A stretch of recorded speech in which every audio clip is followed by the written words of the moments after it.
High guys, আমি Rajdeep. Welcome to R creation hair and skin family salon. তো আজকে চলে এসেছি আবার একটা নতুন টপিক নিয়ে। তো আগের ভিডিওতে আমরা শিখেছিলাম কিভাবে সিজার হোল্ড করতে লাগে। আজকে আমরা শিখবো কিভাবে সিজার আর কোম দুটোই একসাথে হোল্ড করব। তো আগের দিন শিখেছিলাম আমরা এই আমাদের সিজার সিজার চালানো বা সিজার হোল্ড করা, এরকমভাবে আমরা চালিয়েছিলাম। তো আজকে আমরা সিজার হোল্ড আর কোম একসাথে হোল্ড করব। তো এটা হচ্ছে আমাদের কোম, এটা হচ্ছে আমাদের সিজার। ম্যাক্সিমাম সময় মানুষ যখন ইউজ করে বা যারা নতুন শেখে তারা কোমটা সিজারটা আলাদা রেখে কোমটা দিয়ে ক্লায়েন্টের হেয়ার কোম করে তারপর সিজার হাতে নিয়ে কাজ করে। তো অ্যাকচুয়ালি প্রসিডিউরটা হচ্ছে একসাথে সিজার আর কোম একসাথে হোল্ড করা।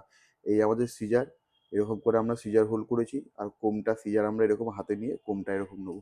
এইটা একটা প্রসিডিওর, তোমরা এরকমভাবে কোম করতে পারো। অথবা এই সিজারটা আমরা হোল্ড করেছি, এই সিজার আমরা হোল্ড করেছি এরকমভাবে, দেখো সিজারটাকে এরকম ঘুরিয়ে হাতের পিছনে রেখে এরকম করে আমরা কোম নিয়ে কোম করতে পারি।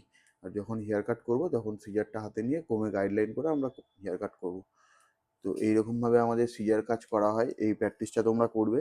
আর এরকমভাবে ঘুরিয়ে কোমটা হোল্ড করাটা শিখবে, অথবা এরকম করে স্ট্রেট ওয়েতেও কেউ রাখতে পারো, এরকম স্ট্রেট ওয়েতেও রাখতে পারো, এটা আরও ইজি হয়। তো এই ভিডিওটা যদি কারোর ভালো লেগে থাকে তো ভিডিওটাকে একটা লাইক করো, ভিডিওটা শেয়ার করো বন্ধু বান্ধবের সাথে। ভিডিওটা ভালো লেগে থাকলে থ্যাংক ইউ।